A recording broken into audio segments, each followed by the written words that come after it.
Welcome to this school where the principal is a psychologist and class feels more like sending little Boo for therapy. What a special place. 3 overworked staff members seem to be frantically searching for people to hold their meeting. Are there equal numbers of bodies and seats? One's a live teacher, also the principal's wife. The last. The principal teaching the class. Little Boo arrives first. By midnight, battered Faye shows up, slower than a postman. Both of them were startled by each other on the very first day of school.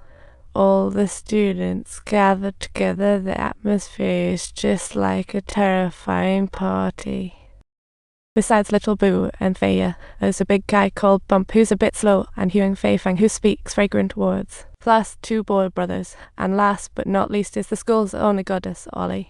In the first class, the principal tediously announced rules: eating, sleeping times, like a robot, and only 1 hour of freedom every day.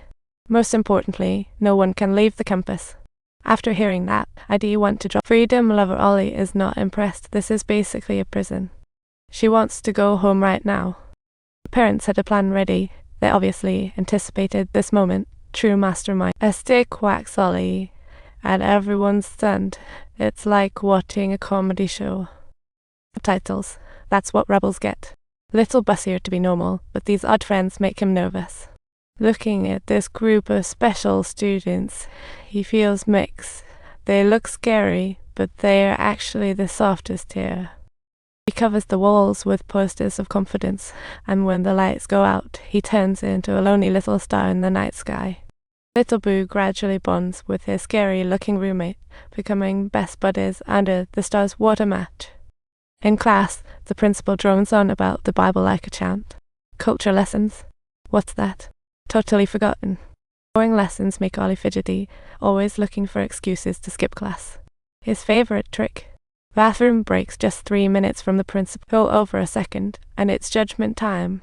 But Ollie enjoys it. The bathroom isn't always his destination. Sometimes he goes on an office adventure. He unexpectedly discovers that the principal's wife said he doesn't match her name. Is the truth just as mysterious? One night, while in his room, Little Boo suddenly hears cries for help from other rooms. Is this the plot of a horror movie? Could this mean the principal's true identity is a lie? Hearing the strange noises, others rushed out too. When everyone blankly strolls into the bathroom, they shockingly find Huang Fei Fang fainted in the bathtub. What a thriller scene. Everyone prepares to pack up Huang Fei Fang's body to send home, but the principal declares it's a suicide, and now that's a bizarre subtitle. However, there's one person who doesn't believe it in the least. That's Ollie. She intends to escape from prison with Little Boo, because continuing to stay here will surely lead to trouble. Just as they were preparing to make an escape, they noticed that the hearse carrying Huang Fei Fang's body was still here, indicating that the school had no intention of informing the family at all. But Little Boo accidentally triggers the alarm, like hitting the button to summon the Grim Reapers. They have to face a wild chase, and the principal has serious issues with Ollie, while totally overlooking Little Boo. A chaotic scene is about to unfold, and Little Boo surprisingly allies with classmates to resist, bringing in a lively atmosphere. Little Boo finds this battle way more interesting than school. It's like a survival game for back-to-school season. Yet everyone thinks Ollie has led Little Boo astray, causing her screams to echo throughout the school. The next day, the principal calls Little Boo to the office, explaining why he's targeting Ollie. It's truly a tragic drama. Turns out, before coming here, Ollie personally ended her brother's life, and her mother chose to leave this world in grief. The father couldn't bear to send his daughter to prison, so he brought her here, hoping for tough love from the principal. The principal even implies Huang Fei Fang didn't kill herself. The unspoken hint is profound. He wants Little Boo to keep an eye on the other students to avoid similar tragedy. Such a good-hearted guy. Little Boo is so shocked he nearly jumps. Ensure everyone enjoys the remaining time.